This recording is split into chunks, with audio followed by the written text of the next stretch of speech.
ಭೀಮಾ ನದಿಯಲ್ಲಿ ಮತ್ತು ವಿಶೇಷವಾಗಿ ಈ ಸಲ ಭೀಮಾ ನದಿಯ ಸೀನಾ ಕಣಿವೆಯಲ್ಲಿ ಇವತ್ತು ಮಳೆಯಾಗಿ ಈ ಒಂದು ಪ್ರವಾಹಕ್ಕೆ ಇವತ್ತೊಂದು ಸಹ ಕಾರಣ ಆಗಿದೆ. ಪ್ರತಿ ಸಲ ನಾವು ಉಜ್ಜಿನಿಯಲ್ಲಿ ನೋಡ್ತಿದ್ವಿ, ಆದರೆ ಉಜ್ಜಿನಿ ಡ್ಯಾಮ್ನಿಂದ ಈ ಬೇಸಿನಲ್ಲಿ ಇವತ್ತೊಂದು ಸಹ ಆಗಿರುವಂಥದ್ದು ಕಡಿಮೆ. ಈ ಸೀನಾ ಬೇಸಿನಿಂದ ಆಗಿದ್ದರಿಂದ, ಯಾಕಂದ್ರೆ ಸೀನಾ ಬೇಸಿನ ಕೆಪಾಸಿಟಿನೇ 1 ಲಕ್ಷ ಕ್ಯೂಸೆಕ್ಸ್ ಇದೆ. ಅಲ್ಲಿ ಸುಮಾರು 3 ಲಕ್ಷ ಕ್ಯೂಸೆಕ್ಸ್ ಆದಮೇಲೆ ಈ ರೀತಿ ಪ್ರವಾಹ ಉಂಟಾಗಿದೆ. ಮತ್ತು ಭಾಳಷ್ಟು ಕಡೆ ನಮಗೆ ಅಲ್ಲಿ ಮಾನಿಟರಿಂಗ್ ಇಲ್ಲ, ಅಂದರೆ ಸಮನ್ವಯ ಮಾಡುವಂಥದ್ದು ಒಂದು ಕಮಿಟಿ ಯಾವ ರೀತಿ ಕೃಷ್ಣದಲ್ಲಿದೆ ಅದು ಭೀಮಾದಲ್ಲಿಲ್ಲ. ಅದು ಉಜ್ಜಿನಿ ಇರ್ಬೋದು ಅಥವಾ ಈಗ ಸೀನಾ ಇರ್ಬೋದು. ಆ ಒಂದು ಕೋಆರ್ಡಿನೇಷನ್ ಇರಲಾರ್ದಕ್ಕೆ ಸಡನ್ವಾಗಿ ಇವತ್ತೊಂದು ಸಹ ನೀರು ಬಿಡುವಂಥದ್ದು. ಮತ್ತು ನಾನು ನಿನ್ನೆ ನೋಡ್ತಾ ಇದ್ದೆ, ಹಿಂದೆ ನಮ್ಮಲ್ಲಿ ಒಬ್ಬರು ಪಂಚಪ್ಪ ಕಲಬುರ್ಗಿ ಅಂತ ಜಿಲ್ಲಾ ಪರಿಷತ್ ಮೆಂಬರ್ ಆಗಿದ್ದರು, ಭೀಮಾ ಹೋರಾಟ ಇದರದ ಅಧ್ಯಕ್ಷ ಆಗಿದ್ದರು. ಅವರು 2007ರಲ್ಲಿ KNNLಗೆ ಕರ್ನಾಟಕ ನೀರಾವರಿ ನಿಗಮ ಲಿಮಿಟೆಡ್ಗೆ ಒಂದು ಮನವಿಯನ್ನು ಕೊಟ್ಟಿದ್ದರು. ಅನಧಿಕೃತವಾಗಿ ಇವತ್ತೊಂದು ದಿವಸ ಇವರು ಬ್ಯಾರೇಜನ್ನು ಕಟ್ಟಿದ್ದಾರೆ. ಅಂದರೆ ಬಚಾವತ್ ತೀರ್ಪಿನಲ್ಲಿ ಮಹಾರಾಷ್ಟ್ರಕ್ಕೆ 300 TMC ನೀರನ್ನು ಬಳಕೆ ಮಾಡ್ಕೋಬೋದು ಅಂಥೇಳಿ ಉಪಯೋಗ ಮಾಡ್ಕೋಬೇಕಂತ. ಅದರಲ್ಲಿ ಇವರಿಗೆ ಸುಮಾರು ಯಾರಿಗೆ ನಮ್ಮ ಭೀಮಾ ಬೇಸಿನಲ್ಲಿ ಸುಮಾರು 95 TMC ನೀರು ಆದರೆ ಬಳಕೆ ಮಾಡ್ಕೋಬೇಕನ್ನೋದನ್ನು ಹೇಳಿದ್ದಾರೆ. ಅದರ ಬಚಾವತ್ನಲ್ಲಿ ಒಂದು ಲೂಪ್ ಹೋಲ್ ಏನಿದೆ ಅಂದರೆ, ನೀವು ಸ್ಟೋರೇಜಸ್ ಬಗ್ಗೆ ಅದು ಹೇಳಿಲ್ಲ ಅದನ್ನು ಸಹ. ಈಗ ಭೀಮಾ ಸೀನಾ ಒಂದು ಲಿಂಕು 17 TMC, ಒಂದು LIS ಒಂದು ಸುಮಾರು 20 TMCಗಿಂತ ಜಾಸ್ತಿ ಇದೆ. ಹೀಗೆ ಸುಮಾರು ಒಂದು 50 TMC, ಇದು ನಾನು ಹೇಳುವಂಥದ್ದಲ್ಲ, KNNLದವರು ಅಲ್ಲಿ ವಿಸಿಟ್ ಮಾಡಿ, ಅದು ಅಸಹಕಾರದ ಮಧ್ಯೆ ಅವತ್ತೊಂದು ಸಹ ಅಲ್ಲಿ ವಿಸಿಟ್ ಮಾಡಿದ್ದಾರೆ. ಆ ವಿಸಿಟ್ ಮಾಡಿ ಅವತ್ತೊಂದು ದಿವಸ ಅವರು ಒಂದು ರಿಪೋರ್ಟ್ ಕೊಟ್ಟಿದ್ದಾರೆ. ಆ ರಿಪೋರ್ಟನ್ನು ಹೇಳ್ತಾ ಇದ್ದೆ ನನಗೆ, ಯಾಕೆ ನಾನು ಸುಮ್ಮನೆ ನನ್ನದೇ ಆದಂಥ ವಿಚಾರಗಳನ್ನ ಹೇಳ್ತಾ ಇಲ್ಲ.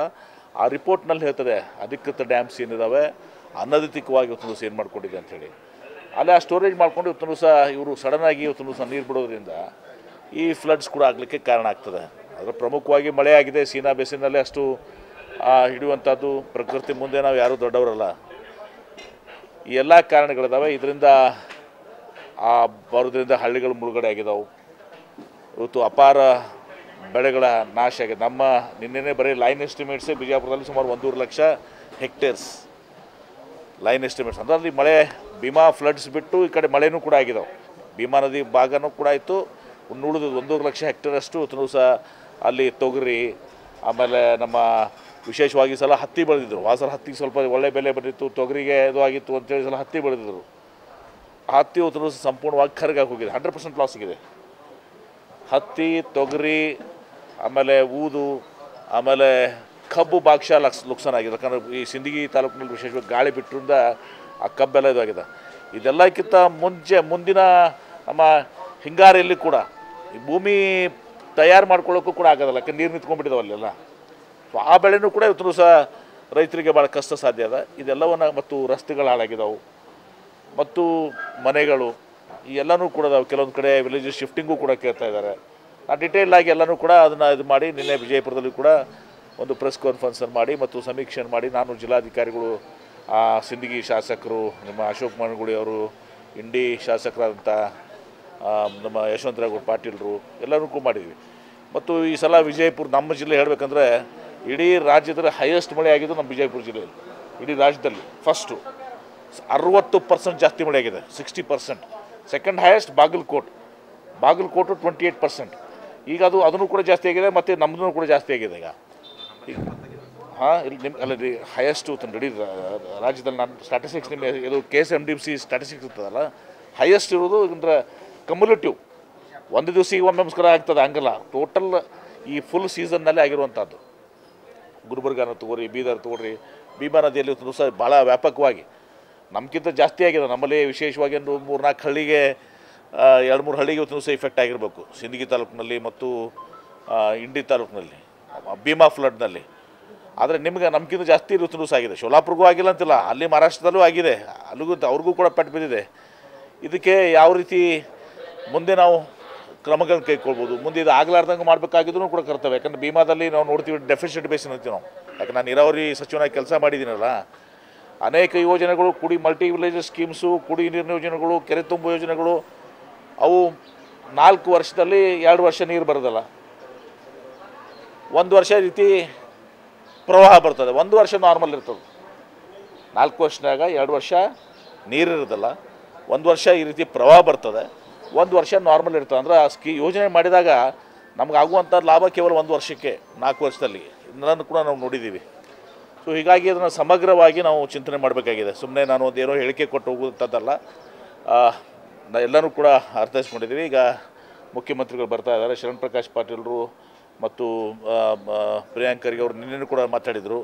ನಾವೆಲ್ಲರೂ ಕೂಡ ಚರ್ಚೆ ಮಾಡಿ ಏನೇನು ನಮ್ಮ ಸಮಸ್ಯೆಗಳು ನನಗೆ ಗೊತ್ತಿದೆ, ಅವರ ಇಲ್ಲಿಯ ಸಮಸ್ಯೆಗಳನ್ನ ಪ್ರಿಯಾಂಕ್ ಖರ್ಗೆ ಅವರು ಮತ್ತು ನಮ್ಮ ಶರಣ್ ಪ್ರಕಾಶ್ ಪಾಟೀಲ್ರು ಗೊತ್ತಿದೆ. ನಾವೆಲ್ಲ ಕಲೆಕ್ಟಿವ್ ಆಗಿ ಮುಖ್ಯಮಂತ್ರಿಗಳಿಗೆ ಅದನ್ನು ವಿವರಣೆಯನ್ನು ಕೊಟ್ಟು ಮುಖ್ಯಮಂತ್ರಿಗಳಿಂದ ಏನು ಸಾಧ್ಯ ಆಗ್ತದೆ ಎಲ್ಲ ರೀತಿಯ ಸಹಕಾರವನ್ನು ಕೇಳಬೇಕು. ಮತ್ತು ಇನ್ನೊಂದು ಪ್ರಮುಖವಾಗಿ ರಾಜ್ಯ ಸರ್ಕಾರಕ್ಕಿಂತ ಕೇಂದ್ರ ಸರ್ಕಾರದ ಜವಾಬ್ದಾರಿ ಭಾಳಷ್ಟಿದೆ.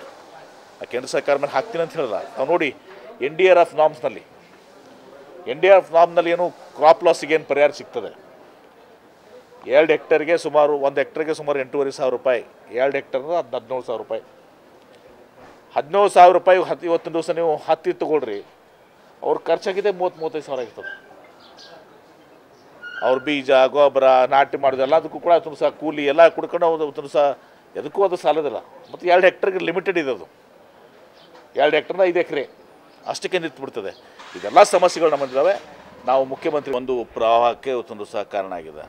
ಪ್ರತಿ ಸಲ ನಾವು ಉಜ್ಜಿನಿಯಲ್ಲಿ ನೋಡ್ತಿದ್ವಿ. ಆ ಉಜ್ಜಿನಿ ಡ್ಯಾಮ್ನಿಂದ ಈ ಬೇಸಿನ್ನಲ್ಲಿ ಇವತ್ತೊಂದು ಸಹ ಆಗಿರುವಂಥದ್ದು ಕಡಿಮೆ. ಈ ಸೀನಾ ಬೇಸಿನಿಂದ ಆಗಿದ್ದರಿಂದ, ಯಾಕಂದ್ರೆ ಸೀನಾ ಬೇಸಿನ್ ಕೆಪಾಸಿಟಿನೇ 1 ಲಕ್ಷ ಕ್ಯೂಸೆಕ್ಸ್ ಇದೆ. ಅಲ್ಲಿ ಸುಮಾರು 3.5 ಲಕ್ಷ 3 ಲಕ್ಷ ಕ್ಯೂಸೆಕ್ಸ್ ಆದಮೇಲೆ ಈ ರೀತಿ ಪ್ರವಾಹ ಉಂಟಾಗಿದೆ. ಮತ್ತು ಭಾಳಷ್ಟು ಕಡೆ ನಮ್ಗೆ ಅಲ್ಲಿ ಮಾನಿಟ್ರಿಂಗ್ ಇಲ್ಲ. ಅಂದರೆ ಸಮನ್ವಯ ಮಾಡುವಂಥದ್ದು ಒಂದು ಕಮಿಟಿ ಯಾವ ರೀತಿ ಕೃಷ್ಣದಲ್ಲಿದೆ, ಅದು ಭೀಮಾದಲ್ಲಿಲ್ಲ. ಅದು ಉಜ್ಜಿನಿ ಇರ್ಬೋದು ಅಥವಾ ಈಗ ಸೀನಾ ಇರ್ಬೋದು. ಆ ಒಂದು ಕೋಆರ್ಡಿನೇಷನ್ ಇರಲಾರ್ದಕ್ಕೆ ಸಡನ್ವಾಗಿ ಒಂದು ಸಹ ನೀರು ಬಿಡುವಂಥದ್ದು. ಮತ್ತು ನಾನು ನಿನ್ನೆ ನೋಡ್ತಾ ಇದ್ದೆ, ಹಿಂದೆ ನಮ್ಮಲ್ಲಿ ಒಬ್ಬರು ಪಂಚಪ್ಪ ಕಲಬುರ್ಗಿ ಅಂತ ಜಿಲ್ಲಾ ಪರಿಷತ್ ಮೆಂಬರ್ ಆಗಿದ್ದರು, ಭೀಮಾ ಹೋರಾಟ ಇದರದ ಅಧ್ಯಕ್ಷ ಆಗಿದ್ದರು. ಅವರು 2007ರಲ್ಲಿ KNNLಗೆ ಕರ್ನಾಟಕ ನೀರಾವರಿ ನಿಗಮ ಲಿಮಿಟೆಡ್ಗೆ ಒಂದು ಮನವಿಯನ್ನು ಕೊಟ್ಟಿದ್ದರು. ಅನಧಿಕೃತವಾಗಿ ಇವತ್ತು ದಿವಸ ಇವರು ಬ್ಯಾರೇಜನ್ನು ಕಟ್ಟಿದ್ದಾರೆ. ಅಂದರೆ ಬಚಾವತ್ ತೀರ್ಪಿನಲ್ಲಿ ಮಹಾರಾಷ್ಟ್ರಕ್ಕೆ 300 TMC ನೀರನ್ನು ಬಳಕೆ ಮಾಡ್ಕೋಬೋದು ಅಂಥೇಳಿ, ಉಪಯೋಗ ಮಾಡ್ಕೋಬೇಕಂತ. ಅದರಲ್ಲಿ ಇವರಿಗೆ ಸುಮಾರು ಯಾರಿಗೆ ನಮ್ಮ ಭೀಮಾ ಬೇಸಿನಲ್ಲಿ ಸುಮಾರು 95 TMC ನೀರು ಆದರೆ ಬಳಕೆ ಮಾಡ್ಕೋಬೇಕನ್ನೋದನ್ನು ಹೇಳಿದ್ದಾರೆ. ಅದರ ಬಚಾವತ್ನಲ್ಲಿ ಒಂದು ಲೂಪೋಲ್ ಏನಿದೆ ಅಂದರೆ, ನೀವು ಸ್ಟೋರೇಜಸ್ ಬಗ್ಗೆ ಅದು ಹೇಳಿಲ್ಲ ಅವತ್ತು ಸಹ. ಈಗ ಭೀಮಾ ಸೀನಾ ಒಂದು ಲಿಂಕು 17 TMC, ಒಂದು LIS ಒಂದು ಸುಮಾರು 20 TMCಗಿಂತ ಜಾಸ್ತಿ ಇದೆ. ಹೀಗೆ ಸುಮಾರು ಒಂದು 50 TMC. ಇದು ನಾನು ಹೇಳುವಂಥದ್ದಲ್ಲ, KNNLದವರು ಅಲ್ಲಿ ವಿಸಿಟ್ ಮಾಡಿ, ಅದು ಅಸಹಕಾರದ ಮಧ್ಯೆ ಅವತ್ತು ಸಹ ಅಲ್ಲಿ ವಿಸಿಟ್ ಮಾಡಿದ್ದಾರೆ. ಆ ವಿಸಿಟ್ ಮಾಡಿ ಅವತ್ತೊಂದು ದಿವಸ ಅವರು ಒಂದು ರಿಪೋರ್ಟ್ ಕೊಟ್ಟಿದ್ದಾರೆ. ಆ ರಿಪೋರ್ಟನ್ನು ಹೇಳ್ತಾ ಇದ್ದೀನಿ ನನಗೆ, ಯಾಕಂದ್ರೆ ನಾನು ಸುಮ್ಮನೆ ನನ್ನದೇ ಆದಂಥ ವಿಚಾರಗಳನ್ನ ಹೇಳ್ತಾ ಇಲ್ಲ. ಆ ರಿಪೋರ್ಟ್ನಲ್ಲಿ ಹೇಳ್ತದೆ ಅಧಿಕೃತ ಡ್ಯಾಮ್ಸ್ ಏನಿದ್ದಾವೆ ಅನಧಿಕೃತವಾಗಿ ಇವತ್ತೊಂದು ದಿವಸ ಏನು ಮಾಡ್ಕೊಂಡಿದೆ ಅಂಥೇಳಿ. ಅಲ್ಲೇ ಆ ಸ್ಟೋರೇಜ್ ಮಾಡ್ಕೊಂಡು ಇವತ್ತೊಂದು ದಿವಸ ಇವರು ಸಡನ್ನಾಗಿ ಇವತ್ತೊಂದು ದಿವಸ ನೀರು ಬಿಡೋದ್ರಿಂದ ಈ ಫ್ಲಡ್ಸ್ ಕೂಡ ಆಗಲಿಕ್ಕೆ ಕಾರಣ ಆಗ್ತದೆ. ಅದರ ಪ್ರಮುಖವಾಗಿ ಮಳೆ ಆಗಿದೆ. ಸೀನಾ ಬೇಸಿನಲ್ಲಿ ಅಷ್ಟು ಹಿಡಿಯುವಂಥದ್ದು ಪ್ರಕೃತಿ ಮುಂದೆ ನಾವು ಯಾರೂ ದೊಡ್ಡವರಲ್ಲ. ಈ ಎಲ್ಲ ಕಾರಣಗಳಿದ್ದಾವೆ. ಇದರಿಂದ ಬರೋದ್ರಿಂದ ಹಳ್ಳಿಗಳು ಮುಳುಗಡೆ ಆಗಿದ್ದಾವೆ. ಇವತ್ತು ಅಪಾರ ಬೆಳೆಗಳ ನಾಶ ಆಗಿದೆ. ನಮ್ಮ ನಿನ್ನೆ ಬರೀ ಲೈನ್ ಎಸ್ಟಿಮೇಟ್ಸೇ ಬಿಜಾಪುರದಲ್ಲಿ ಸುಮಾರು 1.5 ಲಕ್ಷ ಹೆಕ್ಟೇರ್ಸ್ ಲೈನ್ ಎಸ್ಟಿಮೇಟ್ಸ್. ಅಂದರೆ ಅಲ್ಲಿ ಮಳೆ ಭೀಮಾ ಫ್ಲಡ್ಸ್ ಬಿಟ್ಟು ಈ ಕಡೆ ಮಳೆನೂ ಕೂಡ ಆಗಿದ್ದಾವೆ. ಭೀಮಾ ನದಿ ಭಾಗನೂ ಕೂಡ ಆಯಿತು. ಉಳಿದು 1.5 ಲಕ್ಷ ಹೆಕ್ಟೇರಷ್ಟು ಸಹ ಅಲ್ಲಿ ತೊಗರಿ, ಆಮೇಲೆ ನಮ್ಮ ವಿಶೇಷವಾಗಿ ಸಲ ಹತ್ತಿ ಬೆಳೆದಿದ್ರು. ಆ ಸಲ ಹತ್ತಿಗೆ ಸ್ವಲ್ಪ ಒಳ್ಳೆ ಬೆಲೆ ಬಂದಿತ್ತು, ತೊಗರಿಗೆ ಇದು ಆಗಿತ್ತು ಅಂತೇಳಿ ಸಲ ಹತ್ತಿ ಬೆಳೆದಿದ್ರು. ಹತ್ತಿ ಸಂಪೂರ್ಣವಾಗಿ ಕರ್ಗಾಗಿ ಹೋಗಿದೆ, 100% ಲಾಸ್ ಆಗಿದೆ. ಹತ್ತಿ, ತೊಗರಿ, ಆಮೇಲೆ ಊದು, ಆಮೇಲೆ ಕಬ್ಬು ಭಾಗಶಃ ಲುಕ್ಸಾನ್ ಆಗಿದೆ. ಯಾಕಂದರೆ ಈ ಸಿಂದಗಿ ತಾಲೂಕಿನಲ್ಲಿ ವಿಶೇಷವಾಗಿ ಗಾಳಿ ಬಿಟ್ಟರಿಂದ ಆ ಕಬ್ಬೆಲ್ಲ ಇದಾಗಿದೆ. ಇದೆಲ್ಲಕ್ಕಿಂತ ಮುಂದಿನ ನಮ್ಮ ಹಿಂಗಾರಿಯಲ್ಲಿ ಕೂಡ ಈ ಭೂಮಿ ತಯಾರು ಮಾಡ್ಕೊಳ್ಳೋಕ್ಕೂ ಕೂಡ ಆಗೋದಿಲ್ಲ, ಯಾಕಂದ್ರೆ ನೀರು ನಿಂತ್ಕೊಂಡ್ಬಿಟ್ಟಿದಾವೆ ಅಲ್ಲೆಲ್ಲ. ಸೊ ಆ ಬೆಳೆನೂ ಕೂಡ ಇವತ್ತು ಸಹ ರೈತರಿಗೆ ಭಾಳ ಕಷ್ಟ ಸಾಧ್ಯ ಅದ. ಇದೆಲ್ಲವನ್ನು ಮತ್ತು ರಸ್ತೆಗಳು ಹಾಳಾಗಿದ್ದಾವೆ ಮತ್ತು ಮನೆಗಳು ಈ ಎಲ್ಲನೂ ಕೂಡ ಅದಾವೆ. ಕೆಲವೊಂದು ಕಡೆ ವಿಲೇಜಸ್ ಶಿಫ್ಟಿಂಗು ಕೂಡ ಕೇಳ್ತಾ ಇದ್ದಾರೆ. ಆ ಡಿಟೇಲ್ ಆಗಿ ಎಲ್ಲನೂ ಕೂಡ ಅದನ್ನು ಇದು ಮಾಡಿ ನಿನ್ನೆ ವಿಜಯಪುರದಲ್ಲಿ ಕೂಡ ಒಂದು ಪ್ರೆಸ್ ಕಾನ್ಫರೆನ್ಸನ್ನು ಮಾಡಿ ಮತ್ತು ಸಮೀಕ್ಷೆಯನ್ನು ಮಾಡಿ ನಾನು ಜಿಲ್ಲಾಧಿಕಾರಿಗಳು, ಸಿಂದಗಿ ಶಾಸಕರು, ನಮ್ಮ ಅಶೋಕ್ ಮನಗುಳಿ ಅವರು, ಇಂಡಿ ಶಾಸಕರಾದಂಥ ನಮ್ಮ ಯಶವಂತರಾವ್ ಪಾಟೀಲ್ರು ಎಲ್ಲರೂ ಕೂಡ ಮಾಡಿದ್ವಿ. ಮತ್ತು ಈ ಸಲ ವಿಜಯಪುರ ನಮ್ಮ ಜಿಲ್ಲೆ ಹೇಳಬೇಕಂದ್ರೆ ಇಡೀ ರಾಜ್ಯದಲ್ಲಿ ಹೈಯೆಸ್ಟ್ ಮಳೆ ಆಗಿದ್ದು ನಮ್ಮ ವಿಜಯಪುರ ಜಿಲ್ಲೆಯಲ್ಲಿ. ಇಡೀ ರಾಜ್ಯದಲ್ಲಿ ಫಸ್ಟು 60% ಜಾಸ್ತಿ ಮಳೆ ಆಗಿದೆ, 60%. Second highest Bagalkot 28%. ಈಗ ಅದನ್ನು ಕೂಡ ಜಾಸ್ತಿ ಆಗಿದೆ ಮತ್ತು ನಮ್ಮದೂ ಕೂಡ ಜಾಸ್ತಿ ಆಗಿದೆ ಈಗ. ಇಲ್ಲಿ ನಿಮ್ಮ ಅಲ್ಲ ರೀ ಹೈಯೆಸ್ಟು ಇಡೀ ರಾಜ್ಯದಲ್ಲಿ ನಾನು ಸ್ಟ್ಯಾಟಿಸ್ಟಿಕ್ಸ್ ನಿಮ್ಮ ಇದು KSMDC ಸ್ಟ್ಯಾಟಿಸ್ಟಿಕ್ಸ್ ಇರ್ತದಲ್ಲ, ಹೈಯೆಸ್ಟ್ ಇರೋದು ಅಂದರೆ ಕಮ್ಯುಲೇಟಿವ್ ಒಂದು ದಿವಸಿಗೆ ಒಮ್ಮೆ ಆಗ್ತದೆ ಹಂಗಲ್ಲ, ಟೋಟಲ್ ಈ ಫುಲ್ ಸೀಸನ್ನಲ್ಲಿ ಆಗಿರುವಂಥದ್ದು. ಗುಲ್ಬರ್ಗಾನ ತೊಗೊಳ್ರಿ, ಬೀದರ್ ತೊಗೊಳ್ರಿ, ಭೀಮಾ ನದಿಯಲ್ಲಿ ಸಹ ಭಾಳ ವ್ಯಾಪಕವಾಗಿ ನಮಗಿಂತ ಜಾಸ್ತಿ ಆಗಿದೆ. ನಮ್ಮಲ್ಲಿ ವಿಶೇಷವಾಗಿ ಒಂದು 3-4 ಹಳ್ಳಿಗೆ 2-3 ಹಳ್ಳಿಗೆ ಇವತ್ತು ಸಹ ಇಫೆಕ್ಟ್ ಆಗಿರಬೇಕು. ಸಿಂದಗಿ ತಾಲೂಕಿನಲ್ಲಿ ಮತ್ತು ಇಂಡಿ ತಾಲೂಕಿನಲ್ಲಿ ಭೀಮಾ ಫ್ಲಡ್ನಲ್ಲಿ. ಆದರೆ ನಿಮ್ಗೆ ನಮಗಿಂತ ಜಾಸ್ತಿ ಇವತ್ತು ಸಹ ಆಗಿದೆ. ಶೋಲಾಪುರ್ಗೂ ಆಗಿಲ್ಲ ಅಂತಿಲ್ಲ, ಅಲ್ಲಿ ಮಹಾರಾಷ್ಟ್ರದಲ್ಲೂ ಆಗಿದೆ, ಅವ್ರಿಗೂ ಕೂಡ ಪೆಟ್ಟು ಬಿದ್ದಿದೆ. ಇದಕ್ಕೆ ಯಾವ ರೀತಿ ಮುಂದೆ ನಾವು ಕ್ರಮಗಳನ್ನು ಕೈಗೊಳ್ಬೋದು, ಮುಂದೆ ಇದು ಆಗಲಾರ್ದಂಗೆ ಮಾಡಬೇಕಾಗಿದ್ರು ಕೂಡ ಕರ್ತವ್ಯ. ಯಾಕಂದರೆ ಭೀಮಾದಲ್ಲಿ ನಾವು ನೋಡ್ತೀವಿ ಡೆಫಿಸಿಟ್ ಬೇಸ್ ಅಂತೀವಿ ನಾವು. ಯಾಕಂದ್ರೆ ನಾನು ನೀರಾವರಿ ಸಚಿವನಾಗಿ ಕೆಲಸ ಮಾಡಿದ್ದೀನಲ್ಲ, ಅನೇಕ ಯೋಜನೆಗಳು ಮಲ್ಟಿ ವಿಲೇಜಸ್ ಸ್ಕೀಮ್ಸು, ಕುಡಿ ನೀರಿನ ಯೋಜನೆಗಳು, ಕೆರೆ ತುಂಬು ಯೋಜನೆಗಳು, ಅವು 4 ವರ್ಷದಲ್ಲಿ 2 ವರ್ಷ ನೀರು ಬರೋದಲ್ಲ, 1 ವರ್ಷ ರೀತಿ ಪ್ರವಾಹ ಬರ್ತದೆ, 1 ವರ್ಷ ನಾರ್ಮಲ್ ಇರ್ತದೆ. 4 ವರ್ಷದಾಗ 2 ವರ್ಷ ನೀರು ಇರೋದಲ್ಲ, 1 ವರ್ಷ ಈ ರೀತಿ ಪ್ರವಾಹ ಬರ್ತದೆ, 1 ವರ್ಷ ನಾರ್ಮಲ್ ಇರ್ತದೆ. ಅಂದ್ರೆ ಆ ಯೋಜನೆ ಮಾಡಿದಾಗ ನಮಗಾಗುವಂಥ ಲಾಭ ಕೇವಲ 1 ವರ್ಷಕ್ಕೆ, 4 ವರ್ಷದಲ್ಲಿ ಇದನ್ನು ಕೂಡ ನಾವು ನೋಡಿದ್ದೀವಿ. ಸೊ ಹೀಗಾಗಿ ಅದನ್ನು ಸಮಗ್ರವಾಗಿ ನಾವು ಚಿಂತನೆ ಮಾಡಬೇಕಾಗಿದೆ. ಸುಮ್ಮನೆ ನಾನು ಒಂದೇನೋ ಹೇಳಿಕೆ ಕೊಟ್ಟು ಹೋಗುವಂಥದ್ದಲ್ಲ, ಎಲ್ಲನೂ ಕೂಡ ಅರ್ಥೈಸ್ಕೊಂಡಿದ್ದೀವಿ. ಈಗ ಮುಖ್ಯಮಂತ್ರಿಗಳು ಬರ್ತಾ ಇದ್ದಾರೆ, ಶರಣ್ ಪ್ರಕಾಶ್ ಪಾಟೀಲ್ರು ಮತ್ತು ಪ್ರಿಯಾಂಕ್ ಖರ್ಗೆ ಅವರು ನಿನ್ನೆನೂ ಕೂಡ ಮಾತಾಡಿದರು. ನಾವೆಲ್ಲರೂ ಕೂಡ ಚರ್ಚೆ ಮಾಡಿ ಏನೇನು ನಮ್ಮ ಸಮಸ್ಯೆಗಳು ನನಗೆ ಗೊತ್ತಿದೆ, ಅವರ ಇಲ್ಲಿಯ ಸಮಸ್ಯೆಗಳನ್ನ ಪ್ರಿಯಾಂಕ್ ಖರ್ಗೆ ಅವರು ಮತ್ತು ನಮ್ಮ ಶರಣ್ ಪ್ರಕಾಶ್ ಪಾಟೀಲ್ರು ಗೊತ್ತಿದೆ. ನಾವೆಲ್ಲ ಕಲೆಕ್ಟಿವ್ ಆಗಿ ಮುಖ್ಯಮಂತ್ರಿಗಳಿಗೆ ಅದನ್ನು ವಿವರಣೆಯನ್ನು ಕೊಟ್ಟು ಮುಖ್ಯಮಂತ್ರಿಗಳಿಂದ ಏನು ಸಾಧ್ಯ ಆಗ್ತದೆ ಎಲ್ಲ ರೀತಿಯ ಸಹಕಾರವನ್ನು ಕೇಳಬೇಕು. ಮತ್ತು ಇನ್ನೊಂದು ಪ್ರಮುಖವಾಗಿ ರಾಜ್ಯ ಸರ್ಕಾರಕ್ಕಿಂತ ಕೇಂದ್ರ ಸರ್ಕಾರದ ಜವಾಬ್ದಾರಿ ಭಾಳಷ್ಟಿದೆ. ಆ ಕೇಂದ್ರ ಸರ್ಕಾರ ಮೇಲೆ ಹಾಕ್ತೀನಿ ಅಂತ ಹೇಳಲ್ಲ. ನಾವು ನೋಡಿ NDRF ನಾಮ್ಸ್ನಲ್ಲಿ ಏನು ಕ್ರಾಪ್ ಲಾಸಿಗೆ ಏನು ಪರಿಹಾರ ಸಿಗ್ತದೆ, 2 ಹೆಕ್ಟರ್ಗೆ ಸುಮಾರು 1 ಹೆಕ್ಟರ್ಗೆ ಸುಮಾರು 8,500 ರೂಪಾಯಿ, 2 ಹೆಕ್ಟರ್ ಅಂದರೆ 17,000 ರೂಪಾಯಿ. 17,000 ರೂಪಾಯಿ ಇವತ್ತಿನ ದಿವಸ ನೀವು ಹತ್ತಿ ತೊಗೊಳ್ರಿ, ಅವ್ರ ಖರ್ಚಾಗಿದೆ 30-35 ಸಾವಿರ ಆಗಿರ್ತದೆ. ಅವ್ರ ಬೀಜ, ಗೊಬ್ಬರ, ನಾಟಿ ಮಾಡೋದೆಲ್ಲ ಅದಕ್ಕೂ ಕೂಡ ಅದನ್ನು ಸಹ ಕೂಲಿ ಎಲ್ಲ ಕುಡ್ಕೊಂಡು ಅದನ್ನು ಸಹ ಎದಕ್ಕೂ ಅದು ಸಾಲೋದಿಲ್ಲ. ಮತ್ತು 2 ಹೆಕ್ಟರ್ಗೆ ಲಿಮಿಟೆಡ್ ಇದೆ ಅದು, 2 ಹೆಕ್ಟರ್ನ 5 ಎಕರೆ ಅಷ್ಟಕ್ಕೆ ನಿಂತುಬಿಡ್ತದೆ.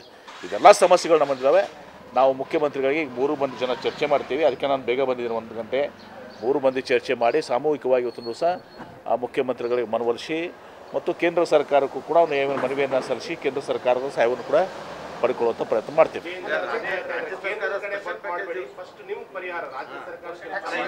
ಈಗ ನೋಡಿ ಅದ್ರ ಮಾತು ಚರ್ಚೆ ಮಾಡ್ತೀವಿ ನಾವೀಗ. ಈಗ ಇಷ್ಟೆಲ್ಲ ಕೇಂದ್ರ ಸರ್ಕಾರದ ಯಾರು ಹೇಳಿದ್ರು, BJP ಹೇಳ್ತಾರಾ? ವಿಜೇಂದ್ರ ಹೇಳ್ರಿ. ಅಲ್ಲಿ ಅಪರ್ ಭದ್ರಾ ಯೋಜನೆ ಗೊತ್ತಲ್ಲ, ಏನಾಗಿತ್ತು ರೀ? ಎಷ್ಟು ಘೋಷಣೆ ಮಾಡಿದರು? 5,000 ಕೋಟಿ ಕ್ಯಾಬಿನೆಟ್ನಲ್ಲಿ, ಕೇಂದ್ರ ಕ್ಯಾಬಿನೆಟ್ನಲ್ಲಿ ಅಪರ್ ಭದ್ರಾ ಯೋಜನೆಗೆ ಬಂತ? ನ್ಯಾಷನಲ್ ಪ್ರಾಜೆಕ್ಟು ಬಂತ? ನಮ್ಮ ಟ್ಯಾಕ್ಸಸ್ನಲ್ಲಿ ನಮ್ಮ ಡೆವಲ್ಯೂಷನ್ ಕೊಡೋಕ್ಕೆ ಇರ್ತಾ ಇರಲಿಲ್ಲ ಸರಿಯಾಗಿ. ಹೇಳ್ರಿ ವಿಜೇಂದ್ರಗೆ, ಹೋಗಪ್ಪ ಅಪರ್ ಭದ್ರಾ ತೊಗೊಂಬ ಅಂತ ಹೇಳ್ರಿ ನೋಡೋಣ. ಎಷ್ಟು ವರ್ಷ ಆಯ್ತು ರೀ ಈಗ? ಲಾಸ್ಟ್ ಬಜೆಟ್ ಅಲ್ಲ, 4-5 ವರ್ಷ ಆಯಿತು. ಸುಮ್ಮನೆ ರಾಜಕಾರಣ ಮಾಡುವಂಥದ್ದು. ಅದೇ ಪ್ರಿವಿಯಸ್ ಟರ್ಮ್ನಲ್ಲಿ ಗೊತ್ತಾಯ್ತಲ್ಲ ಯಾವ ರೀತಿ ಕೇಂದ್ರ ಸರ್ಕಾರ ಇರ್ತದೆ ಅಂಥೇಳಿ. ನಮ್ಮ ಟ್ಯಾಕ್ಸ್ ಡೆವಲ್ಯೂಷನ್ ಏನಿದೆ ಅದನ್ನೇ 14ನೇ ಫೈನಾನ್ಸು ಮತ್ತು 15ನೇ ಫೈನಾನ್ಸಲ್ಲಿ ಸುಮಾರು 60,000 ಕೋಟಿ ರೂಪಾಯಿ ಡಿಫ್ರೆನ್ಸ್ ಇದೆ. ಹೇಳಿ ಅವ್ರಿಗೆ, ವಿಜೇಂದ್ರಿಗೆ. ಮುಟ್ಟಾಳು ಯಾರು ಅಂತ ನಿಮ್ಗೆ ಗೊತ್ತಾಯ್ತಲ್ಲ. ಅಪರ್ ಭದ್ರಾ ರೊಕ್ಕ ಕೊಡಲಾರ್ದವ್ರು ಮುಟ್ಟಾಳರು. ನಮ್ಮ ಡೆವಲ್ಯೂಷನ್ದಲ್ಲಿ 14ನೇ ಫೈನಾನ್ಸ್ 15ನೇ ಫೈನಾನ್ಸ್ದಲ್ಲಿ ನಮ್ಮ ರಾಜ್ಯಕ್ಕೆ ಬರಬೇಕಾಗಿದ್ದು 60,000 ಕೋಟಿ ಕೊಡಲಾರ್ದಂಥವ್ರು ಮುಟ್ಟಾಳ್ರು. ಮುಖ ನೋಡ್ಕೊಂತ ಹೇಳ್ರಿಗೆ ನಾವು ಮುಟ್ಟಾಳ್ರು ಇದ್ದಾರೆ, ಮತ್ತೊಬ್ರಿಗೆ ಏನು ಮಾತಾಡ್ತಾರೆ ಮುಟ್ಟಾಳ ಅಂಥೇಳಿ.